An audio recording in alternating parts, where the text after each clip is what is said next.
Mind Gap Podcast.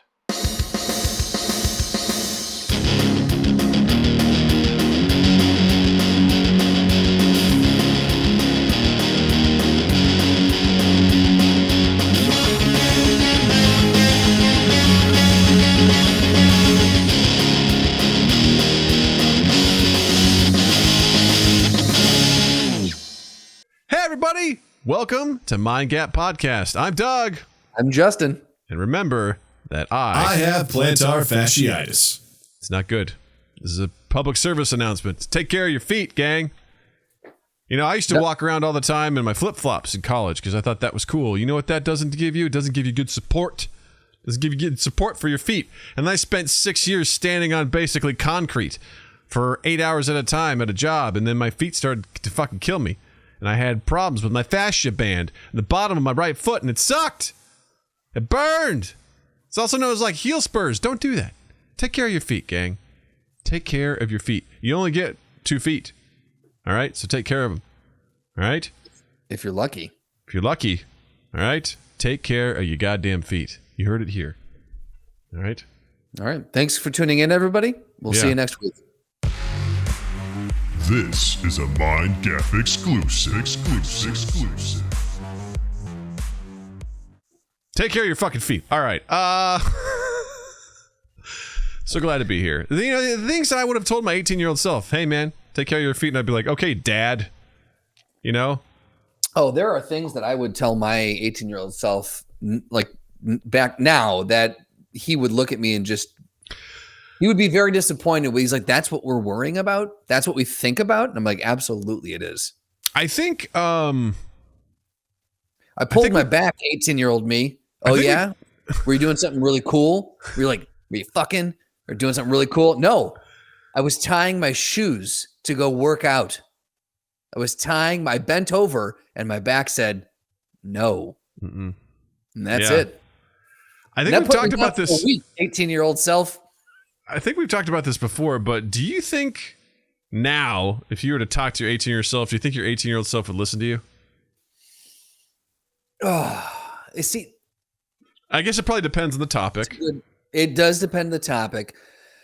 I'd like to, it's funny because my current self would like to give my 18-year-old self the benefit of the doubt. Mm-hmm. But when I really think back to 18-year-old me, I don't know. It's a crapshoot. It really is. I think there's some stipulations too. Like, does your 18-year-old self know that you are like the almost 40-year-old version of their future self? You know what I mean? Like, if you're just can you just walk up and be like, hey there, little fella, I got some really important stuff to tell you. They're like, why is this strange man talking to me? You know? Or would they know? You know, would they? Because I think that could differentiate, you know? What I would love to do is I'd love to take a photo of myself now and find a photo when I was 18, senior picture or whatever, show it to someone and see if they could identify that it's the same person. Because I've seen young you and I was not able to, my brain wouldn't let me accept the fact that it was young you. You've only known me.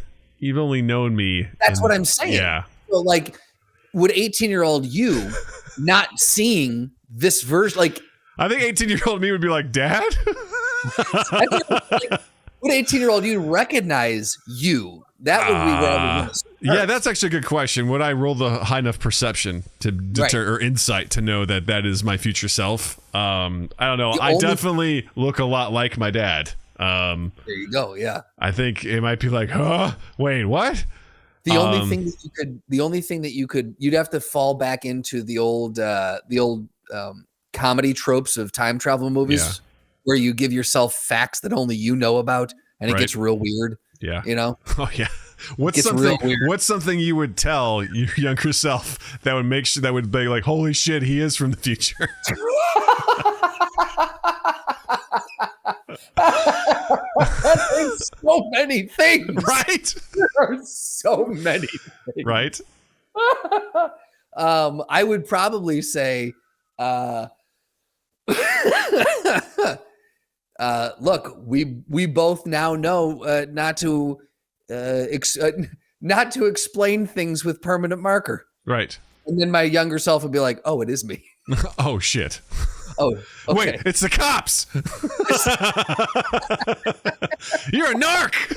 You're a narc. I would tell my younger self, hey, I know what those stains are on the wall. Of your bedroom, I'm assuming? I'm not giving you any more information. I'm just saying, hey, I know what those stains are. Okay? Fair enough. I know what those stains are. Yeah. And my younger self would be like, Uh-oh. It is you. So yeah, there's things that we could probably, clues we could use to make the younger. And I'd like to think that if older me came back and said that to younger me would be like, you know what? I better probably fucking listen to this. Because I think I'd have my mind blown enough at that point to be like, this probably is important. Jared says 18-year-old me would not listen. Stubborn little cunt. I would tell him about some sex things I haven't told anyone. Then he goes, did young Doug jizz on the wall and just watch it drip down? Listen, Jared, you're never going to know. Okay? This is something between me and past me. And this is how I would forge that connection. I would look him dead in the eye and be like, I know. And he'd be like, fuck. He knows. The thing is, Jared, he can't tell you what it means because should he ever need to go back, it's like letting someone hold on to your totem, right? Yes, exactly. From inception. You can't let anyone else know. So this is the thing that Doug has already almost revealed too much information. He can't tell you the whole story lest he jeopardize potential future time travel. I'd also be like, hey, listen, I know. I'd be like, remember that time you dumped the tomato soup out into the front lawn at night? Yep. And then didn't clean it up? And then your dad thought you got drunk and barfed all over the front yard, and he got so mad and you were feeling really bad, but in the middle of it he goes, what do you think this is, the prairie? And it totally just undercut everything he was saying because it made no sense. It was the weirdest. It's still to this day that sentence puzzles me. I don't know what he means by that. I was like, what are you referring to? What do you mean? Is this just something that people used to do at the prairie? They just dump stuff? Like, I mean, littering, I think, was just common in general, but why the prairie? What about the prairie, sir?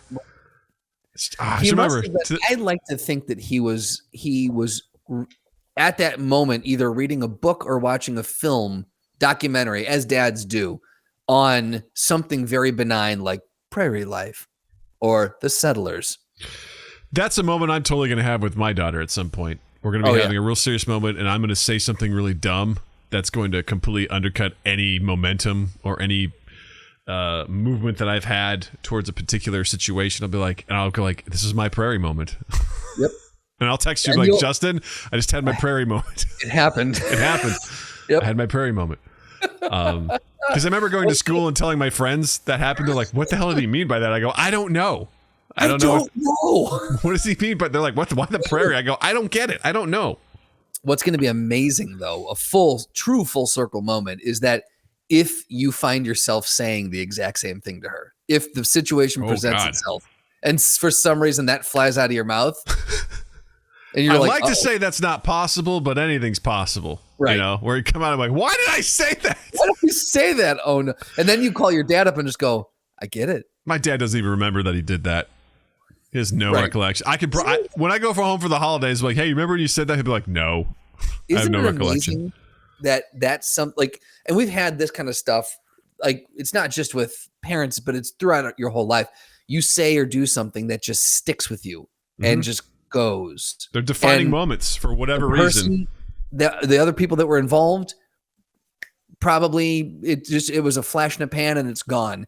But for you, years later, decades later, you hold on to that and you're like, and you just can't and it happens in so many different scenarios. It's just so weird that we travel through life with these kind of pieces of baggage.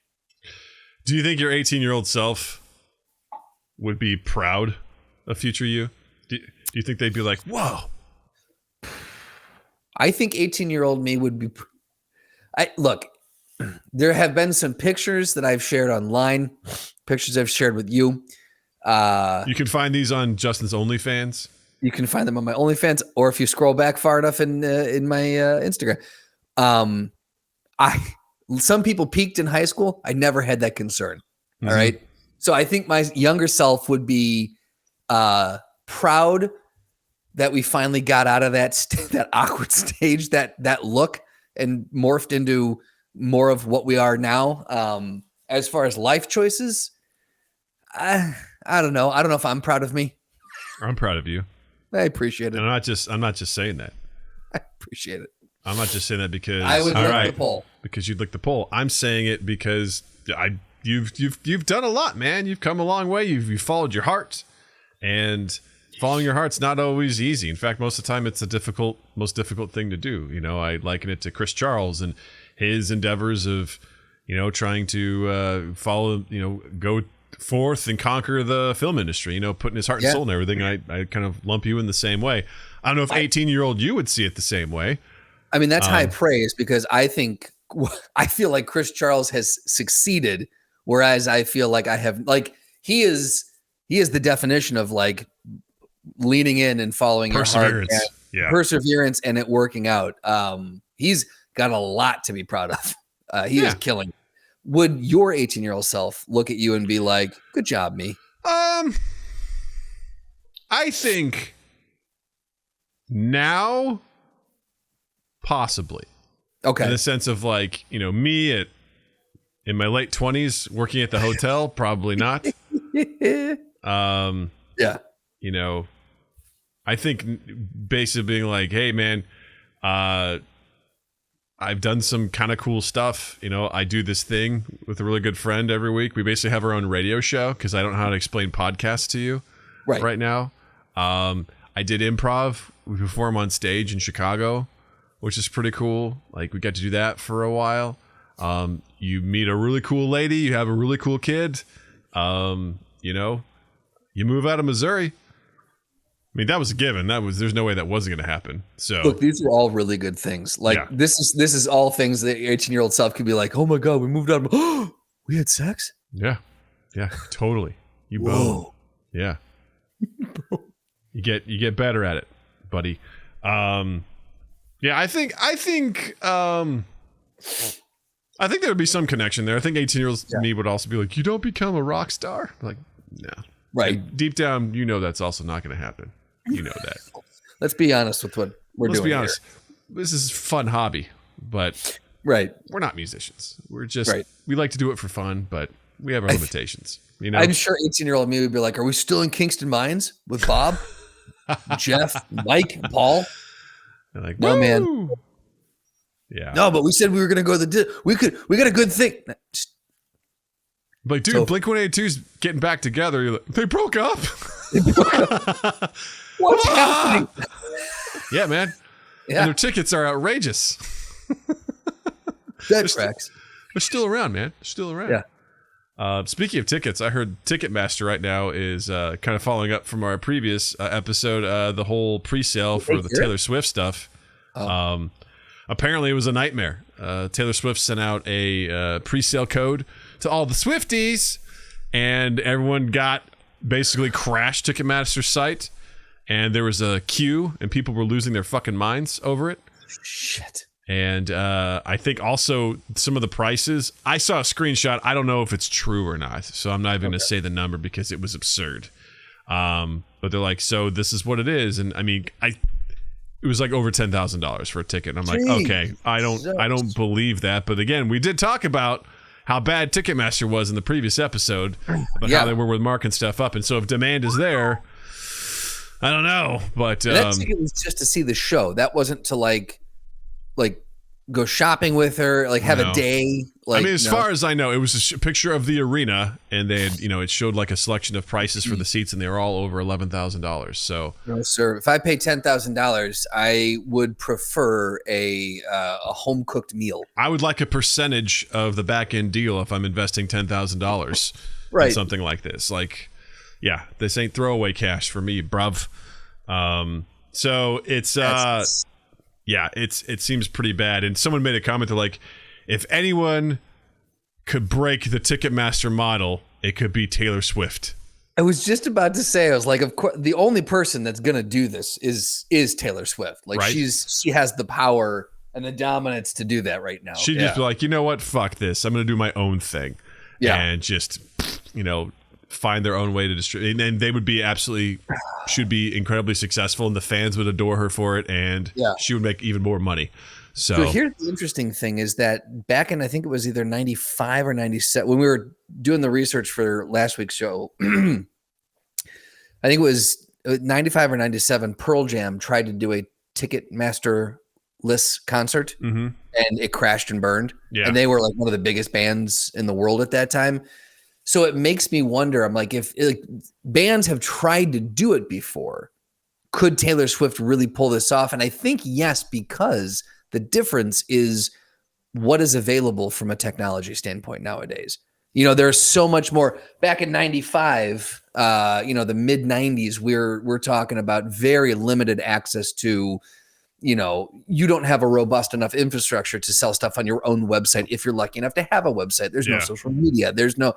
It's just a different landscape. Now I think someone as large as Taylor Swift, with the resources that are available, and the team that she has behind her, I think now would be the time where, if it's possible, it could be done.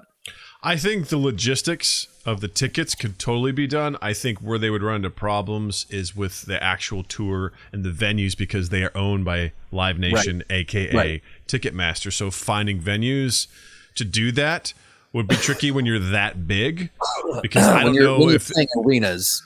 Yeah, because I could see Ticketmaster being like, either you do the tickets through us or you don't get to use our venues. And they own majority of the largest venues, and Taylor Swift is going to be selling out to all these places. So I think they kind of hold the cards in that area, and that arena, if you will,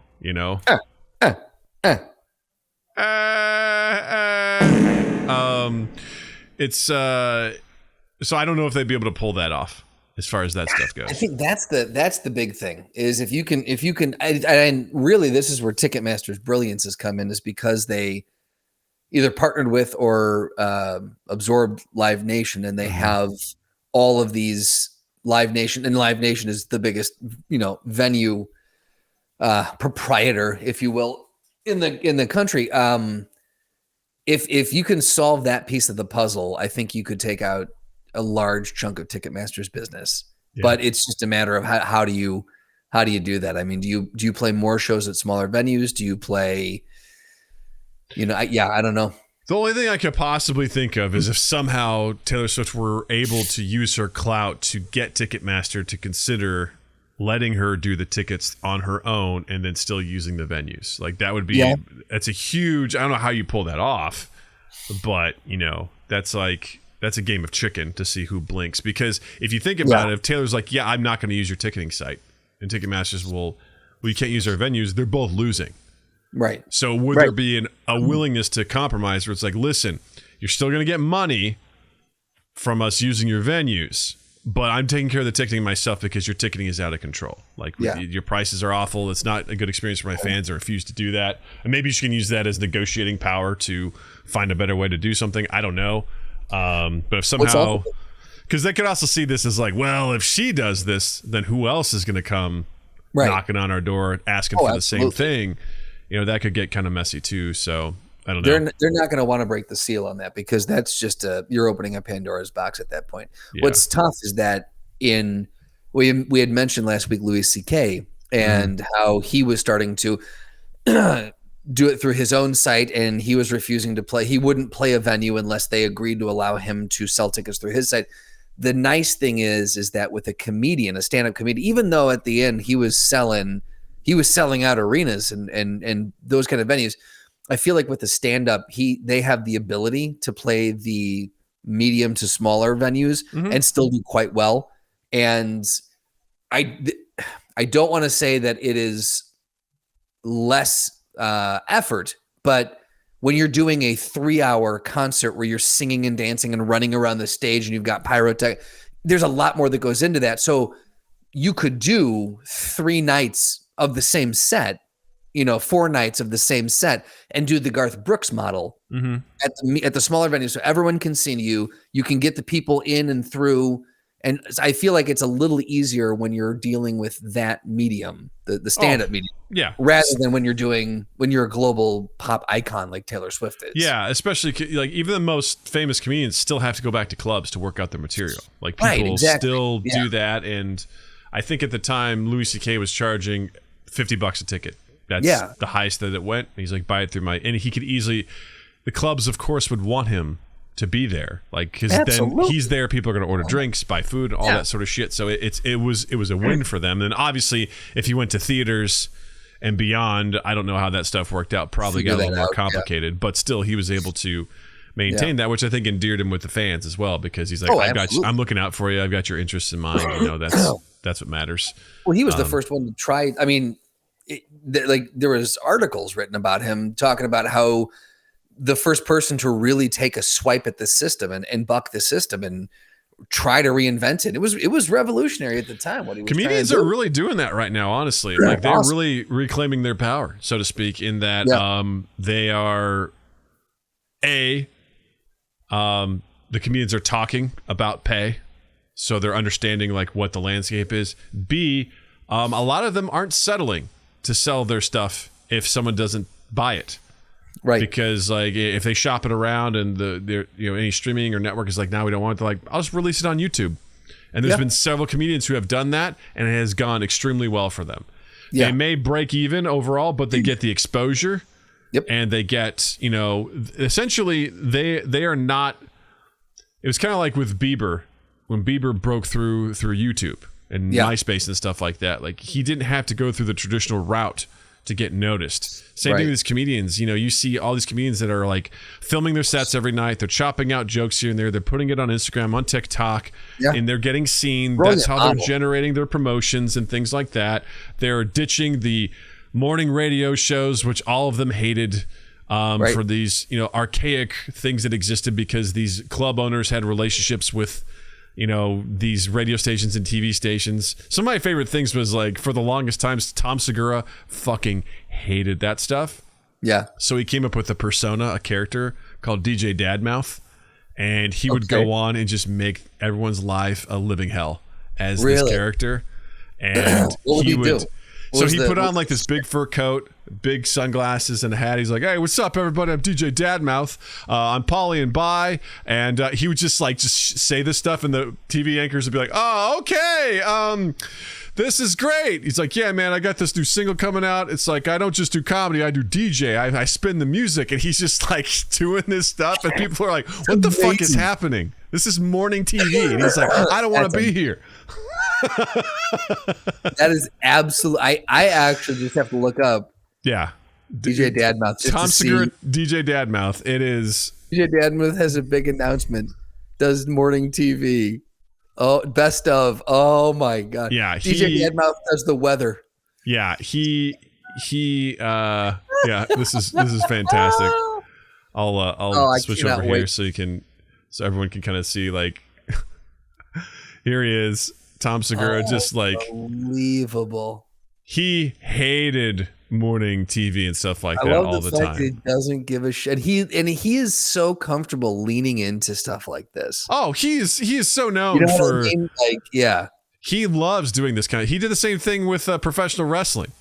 Like he picked a beef with professional wrestling, where he basically was like, wrestling's dumb, except he said way worse words. Like, wrestling's for dummies. He goes, "Oh, are you stupid? Can you not read? Then I understand why you like professional wrestling." And he just picked on him. In the wrestling community, just lashed out. Wrestlers are like, "You don't know what it's like to be an athlete." And then so Tom made his own like wrestling trash talk video where he's standing at a podium. His wife Christina was standing next to him in like his skimpy outfit. He's like, he came out, I forget what his name was, but he's like, "Yeah, you all are dumb. You're trash. Prove me wrong." He's like, he's going after Garth Brooks. He doesn't give a shit. He's just, that's the thing I love a lot about him in a lot of ways, just as a comedian. Like he does Tom Segura. If you just type it in, Tom Segura wrestling. Yeah. I remember that I laughed my ass off when, where he did it. Yeah. I love this. There he is. Amazing. Yeah. Oh god, that's funny. Essentially he also paid for cameos from wrestling folks to say, like, "You know what, you are the best." Like, it's saying that his character he created was the best and no one can beat him and everything like that. People are like, what are you doing? This is such a cheap shill. He's just paying for people to promote. This is bullshit. No one would. Just no troll of any sort of respect would ever say that stuff. I can't believe it. And he's like, he just leaned into it. He's like, I don't give a shit. He's like, go fuck yourself. Like, that's absolutely amazing. I love the fact that he is the kind of comedian that that does not doesn't care, and B knows that his fans are loyal enough to follow him on any crazy trolling adventure that he embarks on. Yeah, I mean, one of his specials, I think it was called Disrespectful, he made a joke about Louisiana, and it caught all sorts of shit from people where he basically... Is that why he apologized it and ball hogged it? Didn't he? Like, he was... But, like, when I say apologize, like, he's like, oh, Louisiana doesn't like me. Like, I think he referenced it like a quote-unquote apologize, but used it as another dig. Like, yeah. Yeah, that was one of those things where his jokes got taken out of context. And I loved the stuff they did, but he talked about how he was at a show one time and some guy was like, he's like, I'm sorry, what? He's like, he's like, what? He goes, I realized the guy was speaking Cajun, and he goes, and these people actually exist and we let them stay in our country. Like, just starts ripping on the Cajuns. Yeah. Spoiler for the joke, he basically is like, yeah, we should build a wall around Louisiana and let them die or whatever. He just like says some sort of thing, and apparently a lot of people were like, I am offended on behalf of Louisiana. And Tom was just like eating it up, and he goes, so I'm going on tour this fall. First stop is New Orleans. I'll see you there. They're sold out. And leans right into it. Yeah. He goes, shows are sold out. Sorry, gang. No more tickets.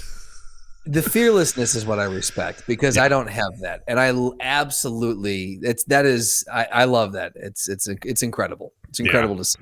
Well, he's just a silly guy. He does really silly shit, but also I love it when Tom gets fired up about stuff. I feel like he and I are similar in a lot of ways, and just the things that irritate him and the things that bother him. And when I hear him get fired up about things, it always just, it tickles me to no end. Yeah. And when, of course, you throw Bert Kreischer into that for Two Bears, One Cave podcast, one of my favorites. And it's just, it's pure madness. And it's one of my favorite things. I love it. I love it so much. I just went back and watched, cause again, we had fired up, Haig was in town over the weekend, and we had fired up the ball hog special. And then that led us to YouTube to look up something. And then one of the things that it served up was Two Bears, One Cave top or best laughs. And one of them was when when Tom did the response video, the dance video, and Bert just, the sound he was making, I actually had to mute the TV because I'm like, this is an uncomfortable sound. Like, this is really gets laughing. He sounds like a witch. Like, it is. It's like a dolphin witch that is being suffocated. That is the only way that I can describe it. For context, how this worked is like Tom and Bert were talking shit. They will do these things where they talk shit to each other. For the longest time, Tom was just saying like, Bert is the fattest comedian, and people would, even their fans would get in on it. And Tom makes a reference to it in one of his specials, Disrespectful. He calls him by the wrong name and all that sort of stuff. So they just they constantly like to talk shit about each other. And one of the things was like, Bert's like, I could do it better. He's like, I can do a dance video. I can show you I can dance better than any of you. And he does it. Yeah. And it's fine. He goes and trains for it and things like that. But in secret, what Bert didn't realize, this is during one of their Sober October situation where he and Joe Rogan and Ari Shaffir and Bert and Tom would all get together and do some sort of thing. They were just like putting on these things, measuring how much exercise they were doing. Tom in secret spent a shitload of money, hired a legit director. Like $10,000, I think he said. He spent thousands of dollars to do a shoot. And he spent time practicing, did all this sort of stuff. They even tricked Bert into capturing his face so they could do a deep fake and put his face on a really fat person. And then Tom did all this stuff. And one day they noticed that Tom's activity shot through the roof, his calories and stuff like that. And Bert was like, yo, what's up? What are you doing? He goes, oh yeah, I'm just hiking really hard today. But he was filming the shoot and he was dancing. Yeah. And so it's just out of nowhere. And the best part about this is I got to listen to this stuff as it happened every week. So I'm very familiar with all these moments. And that was one of the moments where Tom goes, hey, I got something for you. Yep. And he'd been sitting on it for a week. And he was just like chomping at the bit. He's like, I got something for you. He's like, put on your headset. And Bert's just like, what is this? And he plays it. And Bert loses his mind. Yeah. He's like, again, go look it up online. You can hear it. The sound Bert makes is just uncomfortable. And he is beside himself in hysterics. He's like, that may be the best thing I've ever seen. Well, it was the silence at the end. Yes. Where like because it ends with Tom stabbing him to death. Yes. In the video. Yeah. And then it goes to black. And Bert sits there for, conservatively 30 seconds in absolute silence. And just with tears in his eyes, just under his breath goes, it's the best I've ever seen in my life. Yes. Yeah. And it couldn't breathe. Yeah.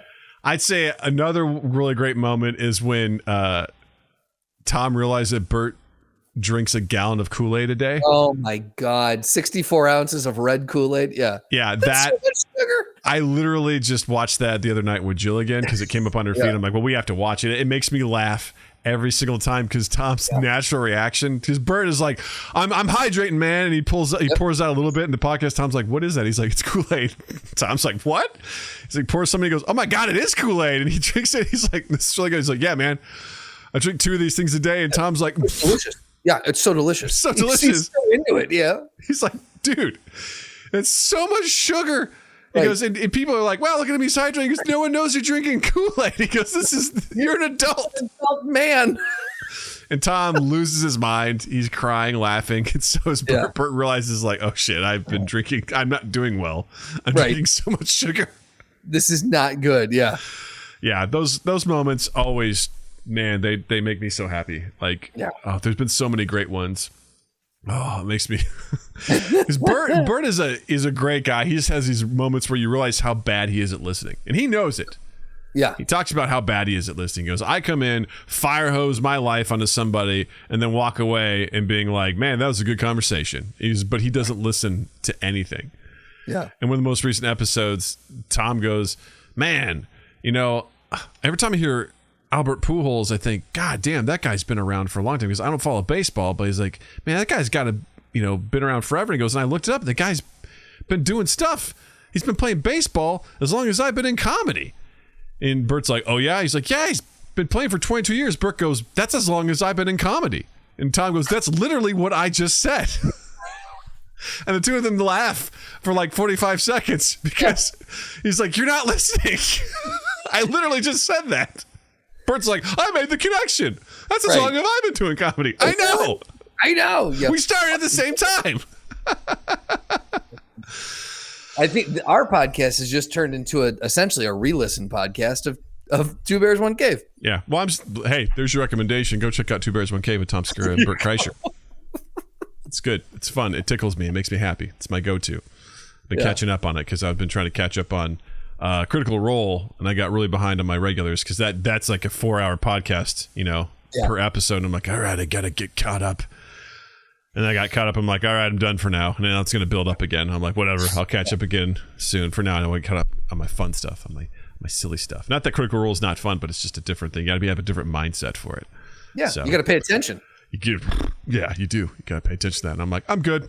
I've been listening to this a lot. I want to have silly fun time. Yeah. Silly fun time. Speaking of silly fun time, hey, did you all know that NASA is announcing its Unidentified Aerial Phenomena research team to examine mysterious sightings? Thank God. It's big news, gang. Thank God they're putting money into this. Well, I mean, to be fair, it's kind of a big deal, with all the declassified stuff that's happened recently, Yeah, is it? What have we found in the declassified stuff, Doug? Well, instead of people being aliens, like flying saucers, what do we got? I mean, anything good? People have, for the longest time have been just denying that any of that stuff exists. They don't talk about it. They don't acknowledge it. But then the government finally was like, all right, here's some weird shit that we've seen that we can't explain. And people are like, what? So I think it's interesting that they're actually putting together a 16-person team to actually review the unexplained aerial phenomena, or UAPs, for NASA. So this is all the stuff that's been declassified. Now they're going to have a team of specialists go to work trying to disprove it. They're basically going to go and examine it and be like, what is this? Is this something that's worthwhile or not? And they're basically going to look at any things that have peculiar sightings of objects behaving unlike anything we're familiar with. But until the full report is released to the public in mid-2023, NASA says everything will be kept a secret. So I get excited a little bit about this stuff. Not like Tom DeLonge or anything like that, but I get kind of excited because I'm one of the people where I'm just like, statistically speaking, there has to be life out there, right? It's just math has to say this is true. Yeah, I'm of this. Look, I'm leaning in hard to the skeptic side right now, but Sure. I absolutely am of the mindset that statistically speaking, at least in my dumb brain, in the entire universe, there's got to be something else out there. Now, whether or not we're going to ever meet them, that's a whole nother conversation that unravels the Fermi paradox and the great filter, and that brings a whole different set of conversations to the table. But I do think that there's something out there somewhere. I think it's great that after over 7 years of doing this, one of the very first episodes we did was on the Fermi paradox. Yeah. And it still sticks with us to this day. Like, Oh, absolutely. I think that was one of the first things you and I were researching before we started the podcast. Yeah, absolutely.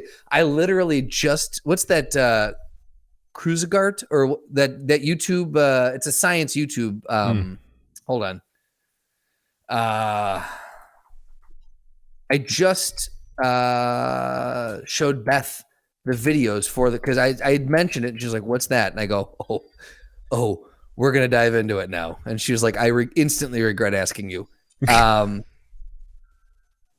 Kurz KURZGESAGT.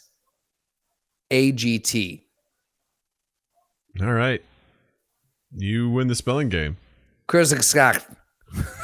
Anyway, it's a great YouTube channel that does animations around scientific. They explain science through these animations, and they've got some really cool videos. But they have one on the Great Filter, and they have a two-parter on the Fermi paradox, and it's a fun watch. So if you don't know what we're talking about, go watch that. And we'll also give you a brief layman's term breakdown of it. The Fermi paradox basically says that math says, based on the scale and probability of the known universe, there should be intelligent life, but why haven't we seen or identified the intelligent life? So it's kind of a... Because if this universe is this big and we know there's other planets, there's other galaxies and things like that, why is it the only intelligent life only on Earth, more or less? This kind of examines how that is. And there's a lot of different theories, which is interesting. One of them being, I can't remember, there were some things that people were suggesting that if intelligent life does exist, well, first of all, the thing is like if it doesn't exist elsewhere, it's because there's something called the Great Filter, which means that at some point in a civilization, something happens that prevents life from continuing on. They're also talking about the efficiency of the planet in which beings exist. If you can get to a certain level, you basically become self-sustaining in that you're using your resources and everything to their utmost efficiency, and things like that. But they're saying that somewhere there's a theory that there's just something that happens in a civilization that stops it either dead in its tracks, eliminates it, or stops it from progressing any further, which would possibly be an explanation for why we haven't seen any other intelligent life out there. There's also a couple other additions on that, meaning that if a place becomes so self-sufficient, maybe they don't have a need to travel, because if they are that, productive, they're like, we don't need to go to find other resources because we've mastered our environment. Another one is that there are other intelligent life forms out there, but they don't think it's smart to broadcast to other places because there's a giant super predator out there. Right. Where they're like, yeah, it's not smart to be like, hey, you guys, because it's gonna, bring it along. But there was a whole series of like these theories as to why, it's also the assumption that whatever's out there is more advanced than us, which isn't necessarily the case. There could be other life, but it may be like, 75 million years behind where we are now. Just the idea that we're going to find something that's the exact same stage as us is also, I think, mathematically improbable. Sure. It's possible, right? Given the statistics of things that are out there. But there's just that thing, in all of our media and movies and things like that, we just assume that something's going to be at our stage or greater. And Right. we're going to be like, yes. It's like, nah, not necessarily. I do believe at some point in our time, as we continue to explore, we will find some signs of life. It may be microscopic, maybe bacteria, maybe plant life, and maybe something. I think we will find it somewhere else. I think in our lifetime, we won't necessarily see something that is what we picture it to be like in movies and media. The video that does talk about, I can't remember which one it was, but I think it was the Great Filter one, does talk about that finding the existence of even a single-celled organism elsewhere would be catastrophically terrifying, because that means that it is almost certain that we are headed for extinction. Like that we are behind the Great Filter, not in front of. And why do you say that? Why would even finding a microscopic thing like that mean that? And I knew you were going to ask this, and that's why I said go watch the video. Go watch the video, Doug. I don't remember what their rationale was. I just remember that was a point. And the thing is, with all of this, the people who make these videos are much smarter than I. Yeah. And they cover these concepts that they cover, and the paradoxes and the thought, just the thinking exercises. I do my best to keep up on them. We also talk about a lot of dumb shit, so I only have so much space in my brain. Sure. Yeah, so I don't remember all the rationale they used for a lot of this, but they did. I do remember one of them saying that the existence of life elsewhere, even as a lesser life form, would be. It's almost better for us to be the only things out there, because that means that we're good. Go watch the video for the rest of the explanation. They're great videos. I would be finding life elsewhere. Again, I'm always of the mind that the more we find out that exists outside of our current realm of knowledge can be dangerous from a cultural and societal impact. Sure. Because people will search for something to claim a reason for why and how. We're very earth-centric, obviously, and how things work. I don't think if you find plant life elsewhere, I usually go to religion, because religion seeks to explain the unexplainable, through faith and things of that nature. And I would like to think that if there's, we found this plant on Mars, people would be like, well, God also planted that as well. God is not just at Earth. God is throughout the universe, because he created the universe and things like that. But I think the more complicated things that you find, say we go to Mars and there's, cave paintings. And people are like, what? That I think complicates things. You know what I mean? That sort of knowledge I find to be existentially terrifying and also awesome at the same time.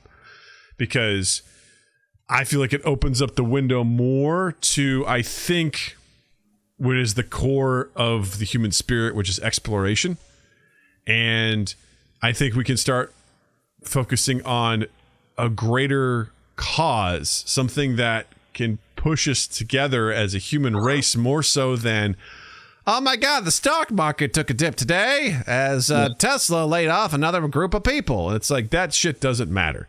None of that stuff matters. We are occupying our time and our minds with things because we created these things. But if it's like, hey, there was this other possible civilization on Mars, to me personally, that's like a moment where I'm like, wait, what? Oh, yeah. How do we get there? Right. And fast. Right. How do we figure this out? And it turns into a Prometheus sort of situation where people, that's how the movie is these folks find the same cave paintings all around the world that seem to pinpoint something, gives them clues to find a signal or something that sends them off to basically their doom as they go to the universe to find their creator. But it's something where, to me, it elevates us beyond the normal, dumb, day-to-day stuff that I think we get mired in. Yeah, I am full agree. I mean, and you also have said for a long time that, you know, if we were visited by an alien race and they were hostile, and the world came together, look out. Like if there was something that could unify the entirety of Earth, we would be unstoppable. This would give us a kick in that direction if we found cave paintings or remains or something. And I think that would be something that could spark us into coming together and uniting us as a humanity towards working to that. Now, that being said, there are 100% going to be people who try to throw that off, and it's not, that won't be a fix all, but I think that will bring there would be a lot of people coming together from around the world to research this. And I think it would be ultimately a good thing. A discovery, I think, is more divisive than unifying, because people are going to have more preconceived notions. People are going to, I think a threat is more unifying than a discovery. A threat is more unifying, but what I'm saying is I think not on the same level as a threat to bring us together, but I do think that it would, if there was something found on a planet, I do think that it would bring a large population together, a larger percent than, look, a threat, yes, because we're all working towards not being extinct. Mm-hmm. But a discovery like that, I'd have to assume myself, I'd have to assume that would bring at least some collective of people together. Yeah, I think so. It'd have to depend on what it is. If someone finds, hey, we found this, bacteria that doesn't exist anywhere else, people would be like, who fucking cares, But you find something like a cave painting or a mummy, a mummified body of something, or a fossil. Yeah. Like, that's going to have people really be like, whoa, wait, what? Like, a fossil? And see, that's what I think could bring people together if we found a resource, like a fuel source or something of value. Now all bets are off. That would be the opposite direction. Dude, imagine if someone found, they found the spice from Dune. Yeah, right. Right. And people realize how to harness it and how to use it. Jesus Christ. We've seen space race would be off and running at that point in time to clamor to get those materials. Oh, yeah. Jesus Christ, that would be a fucking nightmare. Because that's a real possibility in the future, especially as like SpaceX and some of these, companies are privatizing, trips to space and things like that. I mean, this could be a real. I mean, I've heard people talking about trying to find ways to harvest comets and asteroids as they fly by, because they have very valuable minerals like palladium and things like that are very rare on Earth. People start finding a way to make that stuff as sustainable and profitable as possible. That's a dangerous way to go. Capitalism is a dangerous way to lead with this, in my opinion. Yeah. Absolutely. Very dangerous way to do it. It'd be the worst. It'd be the absolute fucking worst possible outcome. Yeah. I mean, if we've learned anything from like social media and what the pioneers do there, and then like there's no unringing a bell in a lot of ways. You can't just be like, well, we started doing this. It's like, now you can't do that. They're like, fuck you. We've created the international highway to get from Earth to Mars. We own it. We own the space rights to this. Right. Because then that gets a whole new different thing, right? This is where Practical Doug's kicking it overdrive. It's like, so what are the laws in space, right? Like, what are the, we have, what is it, maritime law?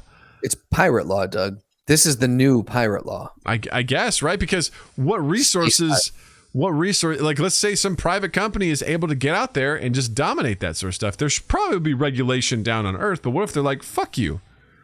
Right. I currently have all of the things that I need to get everything I need from space, I'm sure someone would work to sabotage and fuck them over and everything. Absolutely, yeah. I was going to say, like, the company on Earth, what remains on Earth would be the funding that you need on Earth to get up there. Oh, they'd be saying sanctions. They'd be taxed. That would be like the front-facing stuff. There'd be some back-end shit where people would be like, you better fucking knock it off, or you better loop us in, or you better, like, there would be so much shit. Those people better basically have hired the best or bought off the right people or lobbied for the right things, because otherwise they're coming to get them. Coming to get them. You come and get them. They gonna get you. Yeah. But back to the article, I do think that it's cool that there's a 16-member team being put together that is going to look into this stuff. There is a part of me, the devil's advocate part of me, that looks at this and goes, do we need to spend money on this? Is this a good resource to spend money on? Are we going to? We're researching sightings of things that are unexplainable. What are we hoping? I guess my question to this would be, what are we hoping to uncover? What is the goal here? How will we know if we've succeeded? Is this just out of morbid curiosity? Is it out of, like, Why? Why are we spending money? Assumption here. Number one, that there has to be enough evidence here for them to warrant putting 16 people together.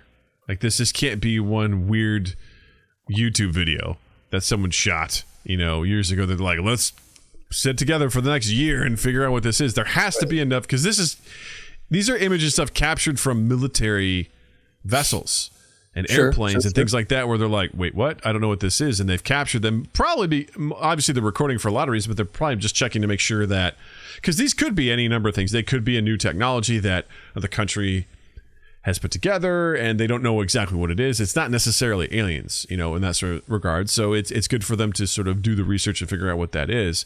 So I have to imagine there has to be enough sort of stuff there for them to be like, we probably should dedicate some time and some personnel to this to investigate it. And second of all, I think, and probably the more important thing, is they have to disprove that it's not squirrels, because let's be honest.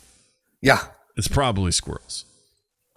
If there's something that is flying around and it does not obey the laws of physics, my first gut instinct says squirrels. There's flying squirrels. I rest my case. So I've never seen anything move like that before. Just flies through the air. Is this an eggcorn? I don't know what this is. This is bizarre. I don't know. I think just keeping that joke going. I don't know. I'm curious. Like I say, I'm all for this. I'm like, explore it, find out if you can what this stuff is, because I think it's also, you're pretty full of hubris to think that we know and understand everything. To be like, absolutely. I think, from an exploratory standpoint, I get it, but I just think I guess I look at this and I'm like, the amount of money that they're probably sinking into this, like. I get what do it can't be that much. NASA's budget ain't that huge anymore, but is there anything in here that talks? There's not, that talks about cost. No, I'm sure you could do some searches and find out. 16-person team. What are they calling the Suicide Squad? Released mid-2023. NASA says everything will be kept a secret. A secret. A secret. You guys can't find it. It's a secret. UPA NASA team budget. I'm just curious. Let's see. Yeah. NASA. Oh, there you go. Fiscal year 2023 budget estimates. NASA. That's true. Most of this stuff is, it's government, so I think it's going to be disclosed, right? Yeah. Let's open this PDF as my computer gets flagged. Could be worse. So this says NASA says their work will lay the groundwork for future UAP studies. The first phase is a brainstorm to see how observations that civilian government entities and commercial data have gathered could be analyzed, and then they'll look at how future data can be collected. So, sounds pretty... Holy shit. This is a 988-page document. I'm closing it now. You want to know what it is? It's in there. The truth is out there, Justin, in this PDF. Jared says, ghosts are squirrels, UFOs are flying squirrels. Doug Cochran. You're goddamn right. You heard it here. Or UAP. That's what it is. UAP. I'm just going to search the document. Nope, can't find it. We're closing it out. Done. That's I like this, too. They said they're going in with an open mind. We expect to find that explanations will apply to some events and different explanations will apply to others. We will not underestimate what the natural world contains, and we believe there's a lot to learn. So... Yeah, look, at the end of the day, I think this is cool, and I'm curious to see what some of the things are that come out of this. I'm being a little bit devil's advocate here, just for the sake of the conversation, but there is a part of me that thinks, look, we've up to this point, anything that's been captured has been disproven, has been found out to be pretty much nothing. Like it's a big nothing burger. So yeah. I will be very. I hope, let me put it this way. I hope something very interesting and very revelatory or revolutionary comes out of this, because that would be, to me, that would make this worth it and the money spent. No, I'm with you. I would be curious just to know. I just like to know more. Like if there's just stuff that's happening that we don't fully understand, and it's one thing if someone's like, I saw something in the sky. It must have been Tuesday last. And it was up that way. It's like, cool. Thanks, Kevin. but people are like, yeah, these are military, planes and things like that are capturing this footage, and these people that have spent their time, most of their careers, flying in the skies and seeing this stuff, and they're like, I don't know what that is. Right. That's weird to me. Like that sort of stuff piques my curiosity. And again, I'm not necessarily saying like, yep, it's an alien, but I mean, it'd be great to investigate. If there's enough of them there where we're like, man, we've got lots of footage of this shit and we don't know what it is. Sure. Can we please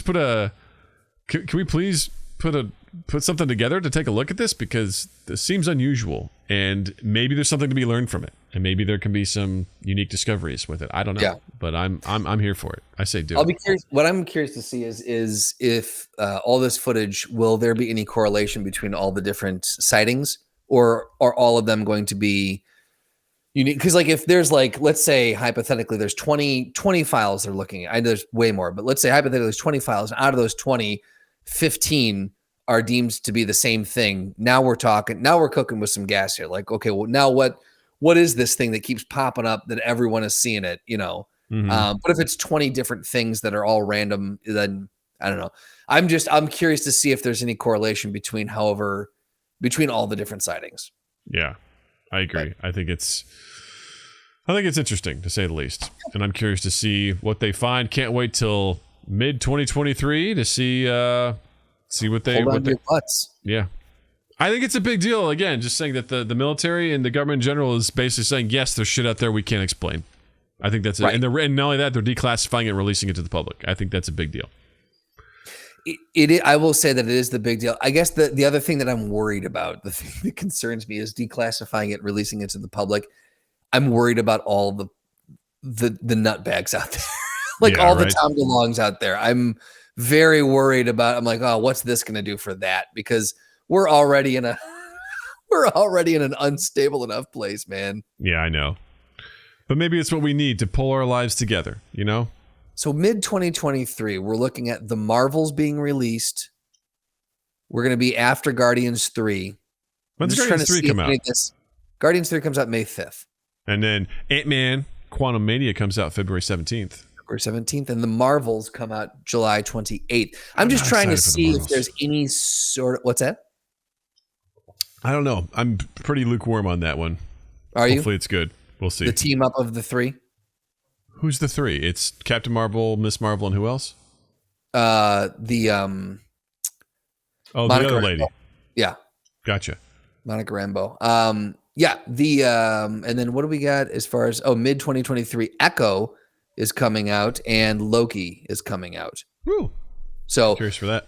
I will say is it coincidence that the Marvels, which deal with space travelers, will be coming out at the same time or around the same time that this report gets released? Not just space travelers, but also the Jinn, Justin. Coincidence? Probably. Maybe. I don't know. But who knows? Feige, I'm just saying, look, you heard it here first. This is a Mind Gap exclusive. Kevin Feige knows more than he's letting on. This is a Mind Gap exclusive. I would lick the poll. Fuck around and find out. That's right. Yep. You heard it, fam. Fam! You got the questions, we got the answers. All you do is ask. Practical.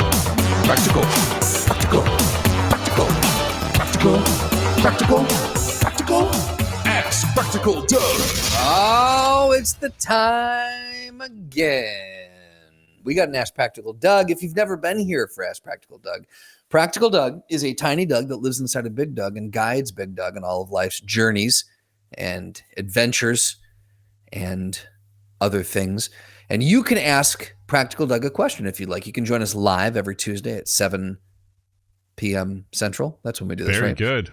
I had to do the time shift in my head. 7 p.m. Central, and you can ask on YouTube with everyone else who's hanging out online here on any social medias at Mind Gap Podcast, and you can hashtag Ask Practical Doug, or you can join our Discord where there is a dedicated channel for Ask Practical Justin, Doug. how would you know which channel to put that in our Discord? My best guess is the Looking For group. That is a terrible guess, sir. Okay. Terrible guess. Can I try again? One more. General. Now we're talking. Awesome. Is it the Doug voice mod? Doug voice chat. The Doug, what is it? What? It's the one that's, hold on. Let me open it up. Oh my God. It's going to be, I've got low battery. Hold on. Oh, it's the Hangout. Is it the voice Hangout? There we go. Is that where you post it? It's Ask Practical Doug, and although there's no description for what the channel is, I bet you could figure out that you go to that channel, you can ask Practical Doug. Is it fitness? Yeah, we can talk about fitness there. If you've got a practical question about fitness, where does it go, Doug? Make a choice. This is, and the if you get it thing I'm wrong, talking- I will embarrass you in front of everybody.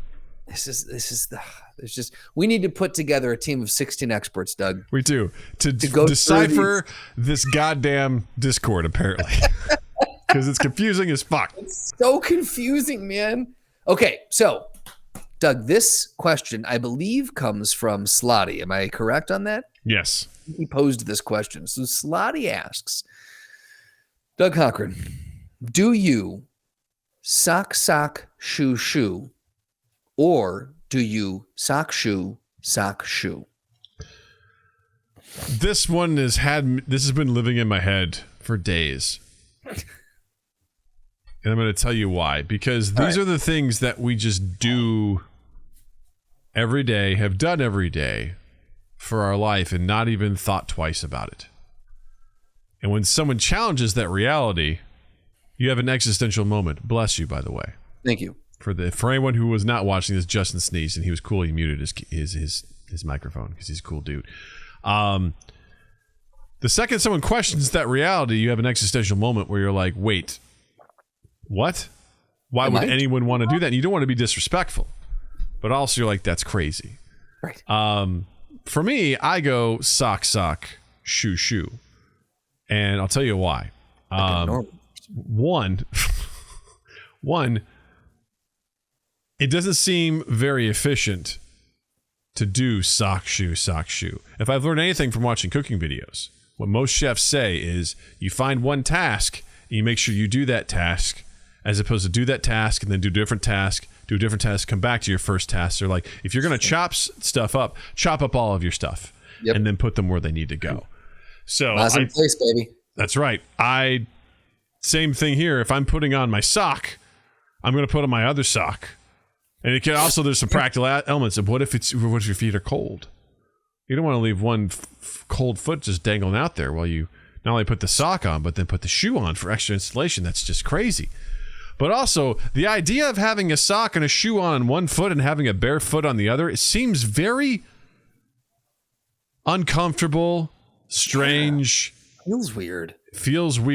Have you ever put on shoes while wearing underwear? Just underwear? I'm sure in my lifetime I have. It's weird. Yeah. To be in your underwear, just your underwear, no shirt, no pants, just your underwear and shoes. You're like, this doesn't feel right. Why would I be doing this right now? There's not been a situation where I need to have my underwear on and just my shoes. Yeah. This is strange. Which is why whenever I've seen porn with guys wearing shoes, I'm like, that's uncomfortable. I can't do this. How did we get here? That's the question. How did we get to this position? Andrew Santino had a great joke about that. How he's like, I respect the guys that do that because not only do they get naked, in order to get naked, they have to take off their shoes. But then after they're naked, they're like, I'm putting these back on because it's important to them, you know? Because these are the new Jordans. Yes, and I right? have them seen. Yeah. And God damn it, I need the support because I don't want plantar fasciitis, you know? Right. Also, you get a good grip on it. You got the traction on the bottom, good treads. So I would also say, and I don't know about you, but I don't typically, and this is debatable because some people do, I know, and it's not that weird, but I don't typically wear my shoes around the house. No. I walk around the house. So when I'm getting dressed, I'll get dressed, I'll put my socks on. And then if I'm going out the door, I will then put my shoes on. But rarely do I have am I in the position where I've got my shoes next to my clothes while I'm getting ready, or I'm just walking around without socks on and I bring them to where my shoes are by the door. Like usually the two things aren't near enough each other. Like if I'm getting dressed, I'm dressed, I've got the socks on. If I'm going to leave right away, then I go over to where the shoes are and I put the shoes on. Very rarely are they in the same area. So my brain is trying to wrap itself around in what scenario is someone doing sock shoe. Well, Jared, tell us more, because apparently Jared says he does sock shoe, because he's already raised that leg. So the leg's up, he puts on a sock. He's like, well, my foot's already up here, so I might as well put on my shoe. Interesting. So Yeah. Tell us more about the situation there, Jared. That sounds, again, I'm dying to know. Because it's almost kind of like, it's less unusual, but wearing shoes and socks with a swimsuit, right? Yeah. Because typically you're wearing sandals, because the idea is that wherever Right, you're going, you will be getting wet and, Or I'll slip my shoes on with no socks at that point. That's just how I'll roll with that. Still feels weird walking around, in that sort of situation. And yet, women in just combat boots is sexy as hell. Australia. I love it, man. We've talked about before too, early on. I think we were at the basement of ENC when we were talking about it, but we talked about changing up your routine. Mm-hmm. Like if you put your pants on, do you put them on left leg first or right leg first?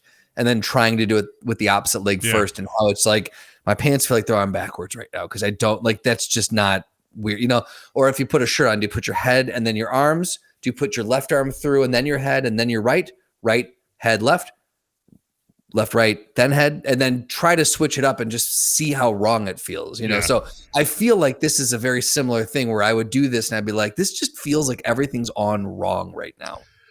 Yeah, no, I'm with you. To those routines, right? Like, yeah, you brush your teeth and you do it a certain way, or you know, it's funny brush your teeth before you do this or after that, or It's funny because Seth also had a similar image, which I'm going to shoot over to you now as well, about brushing your teeth, which is, how do you brush your teeth? And it has 3 options. The first option is... Are you sharing this on the thing here? I will share it. All right. So people can see what this is. I got to bring it over to this side of the screen. This is great. You all can see it. And so, for the podcast listeners, there's 3 different options here. How do you brush your teeth? So it's either, do you put water on the brush, then toothpaste, and then water again, and then engage? Or do you put the toothpaste on dry, then water? Or do you just put the toothpaste on and go to town? Yeah. And the person says everyone should pick one. So what I do is I do 2/3 of number 1, which is I do water first and then toothpaste and then I brush. Got it. Okay. I don't add extra water on there because the toothbrush is already wet. Yes, I could see that. I'm trying to think because I used to do number 1 fully. I would do water, toothpaste, water. And now I'm legitimately trying to remember. I think I do number 2 now. It's so funny. I actually have to think about this one. I don't, if I were to do it, I would know it felt right or wrong. But now that I'm actually trying to think through the steps of it, I'm having a hard time recalling which one. This is my crazy logic for it. Number 2 seems crazy to me because you put the toothpaste on a dry toothbrush, you put water on it, but the toothpaste is covering some of the toothbrush, so it may not get fully wet because the toothpaste can kind of act like an umbrella. So you potentially have some dry bristles in there, which is no good. Why is it no good? Why do we need water in the first place? Well, you don't just want to scratch the shit out of your teeth. You also need some water to kind of get the foam going with the toothpaste. What saliva's for? Put water in your mouth. Do a mouthful of water, gargle it, then hold it for 30 seconds, then brush your teeth. No toothpaste, but just a brush. Okay. A hairbrush. Instead of water, it's always keep them guessing which way you're going to go. What? Huh? Comedy! Yeah, and definitely not 3. Just straight toothpaste and getting in there. That is absurd. That's crazy. No, I do think, I think I do. Yeah, I think currently I'm doing toothpaste, water, but I'm not opposed to number 1 either. Like the thing is, I respect 1 and 2. I have no love for people who do 3. Yeah, 3 seems pretty metal. 3 seems like a sock shoe type of person. The person who brushes their teeth like number 3 is the same person who puts on sock shoe and the same person who jumps into their pants both legs. It's the same person. The person who does number 3 is the same person that's like, I use Listerine with all the alcohol because if it's not burning, it's not working. You know, Right? Yeah, they swish with Fireball. Yeah, they have powdered toothpaste that they just sort of dump on a horse bristle brush, and they go, "We got to get to work here." And they're just like, "It doesn't taste good. It tastes like chalk because that's how the world works." You want flavor in your toothpaste? How bad do you think they use borax powder on a wire brush? Yeah, yeah. How much bullshit do you think like the masculine community was like when they're like, we're flavoring the toothpaste? They're like, pussies. You want spearmint on your teeth? You goddamn pansy. Just use it with the chalk. Use the chalk taste. Just what are you trying to do? You have yourself a little dessert while you brush your teeth. You clean your teeth, Sally. You know, Sally, we use Irish Spring in our teeth. That's goddamn right. It's good enough for my armpits. Good enough for my teeth. Bite it, spit it. Move on with your day. I survived the Great War. How are you still alive, great grandpa? Well, mustard gas didn't get me, so fuck you, death. That's why. Jared Kaiser. says that the water pushes the toothpaste into the bristles. The water pushes the toothpaste into the bristles. I mean, that's true. That's why number 2 works for him. The important question is, do you keep your tap running the whole time while brushing? No, I don't do that. No, I love the full question. Yeah. Do you do that, or are you a good person? I'm a good person. Absolutely, yeah. I remember I had to see a lot of commercials as a kid to be like, oh, that's wasteful, you know? Yep. Because I was just, it's running while you're brushing your teeth. And you're like, this is good. This is good. Sometimes I'll space out and I'll realize and turn it off, but I always turn it off. Yeah. Very true. Well, there you go. That's our routines, ladies and gentlemen. There we go. Practical Doug says, sock, shoe, shoe, and says, do what you want with your teeth. Just don't just put toothpaste on it, because that's right. That ain't right. That ain't right. Yeah. There we go, everybody. We did it. That ain't right. We fucking did it, and you're welcome. Decisions. All right, Justin, recommendations. What would you like to recommend this week? So I'm years late to the game on this, but AJR, the band. I am very much getting into them right now. Is that like Dave Matthews Band 2 or something? No, it is not. They have a few songs that you would know. Doubt it. Okay, fair enough. They've got a few songs that you would know. There was one song of theirs that I knew was them, and then as I've been listening, I'm like, oh shit, they did that one too. Oh shit, they did that one too. And so now I'm really starting to come into. They have you remember the band Fun? Yeah. They have a similar sound to me. So Fun went on a hiatus, an indefinite hiatus, and I enjoyed that band. This scratches that sentence just is so true for the last 2 years. Fun went on an indefinite hiatus since 2020. Absolutely, it did. Yeah. Yeah. But this band scratches that itch for me because they sound enough like them where I'm like, cool, I get that kind of quirky sound, but they're very much their own thing. And so I like, I'm really digging what they're doing with some of their stuff. And I've been enjoying watching them on Instagram, and I'm very, very interested to see a live show because it looks like they put on a very cool, visually heavy show as well. So I would say check out AJR, and might not be for everyone, but I am thoroughly enjoying them right now. I loved as I'm looking it up, it says, why did AJR get canceled? I was like, wait, what? Oh, did they? Uh-oh. Well, apparently they were going to play in Russia, but they canceled after, the invasion of Ukraine. Yeah. I was like, oh, whoops, that's not good. Does AJR support LGBTQ? Yes, they do. All right, so far so good. They're passing the tests. You know that song that goes, can we skip to the good part? Oh, that's literally what Jared just typed in the chat as you said that. Yes, that's them. The other one, the one That's one of their bigger ones. Another one you might know is Bang. And then if you are on Instagram or TikTok at all, then you have definitely heard people using the song World's Smallest Violin in an ungodly amount of videos. I'm definitely seeing those tracks. I'll have to check them out here. Okie dokie. Well, I will check them out, and I'll let you know if I've heard them. Wonderful. Dougie, what do you got? I would recommend Wakanda Forever. Just released last weekend, and if you like Black Panther, then I think you're going to like this movie. It's really, really good. Some people have been a little on Phase 4 of Marvel. It's been kind of all over the place thematically, or tonally, and I'd say to some extent that's good. Try some stuff out. That's cool. Not everything has to be the same. This is pretty serious, pretty dark at times, pretty emotional.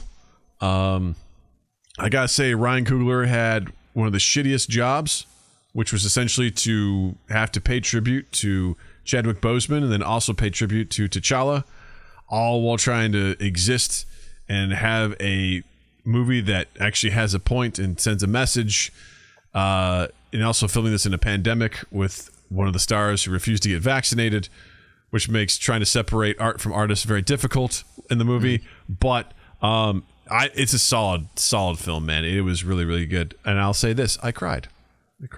Made me cry. All right. It moved me to tears. And not a lot of levity in it, so don't go in looking for some hoo-ha. Yeah. They do some best to try and lighten the mood, but it's a pretty serious film. And I really, really enjoyed it. It's probably one of the more grounded. This is saying a lot for Marvel Universe, but it's pretty grounded. Yeah. It's a pretty grounded film, considering everything. And I thought it was a really solid film. I was excited. I'm glad I went. They bring Namor into it. Like I feel that's not easy to ground that. We're bringing that shit happens, but I think it's like if you're used to the Marvel Universe, you're like, yeah, there's gonna be stuff happening, but overall, you're like, this is just like Black Panther, the film.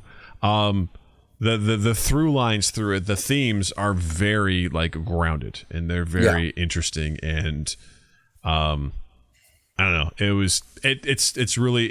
It struck a good chord with me. So I'd say go check it out if you haven't already. Beth and I are probably going to go see it this weekend. Can I ask you this without spoiling? And if it spoils it, then you can say pass. Do they explain why up to this point? I find it entertaining anytime we run into a new hero, if they've existed. If we watch their origin story happen, that's one thing. But if we run into a new hero that's existed, or if we run into a whole new race of people that we've never seen before in all of these years and everything that's happened, saving the world multiple times, did they explain why we're just now meeting Namor, King Namor, and the people of the under? They've got a good explanation for it too, in my opinion.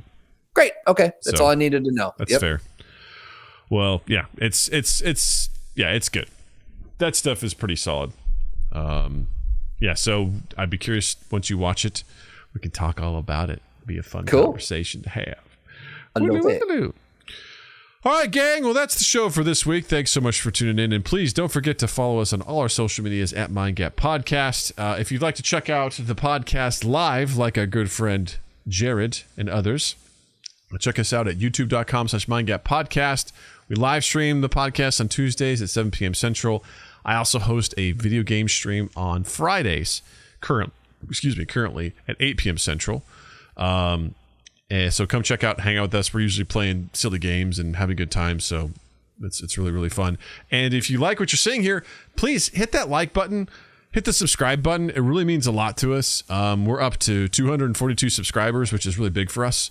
And we're moving along. We've had a couple of good batches of shorts that we put out there from silly clips of the show. So if you could do us a solid, like what you see, hit subscribe if you're so inclined, and leave us a comment. Tell us what you think about aliens and the Fermi paradox. Do you think we're gonna find alien life anytime soon? And if so, what do you think it'll do to society? Hit a comment down below. Also, be sure to check out our Discord to join our community and be part of everything we got going on. There's a link in the description down below. And then also check out our merch at redbubble.com. And if you feel so inclined to give us some money, head over to patreon.com/mindgappodcast. Drop us some cash. It'd mean the world to us. And then don't forget to follow Justin online as well. On Instagram and Twitter at Justin_Michael, spelled Mikel. It's the fun way of spelling it. While you're in the online realm, check us out on Apple Podcasts, Google Podcasts, Stitcher, Podbean, Good Pods, all the places where you can find and consume quality podcasts. You can find us.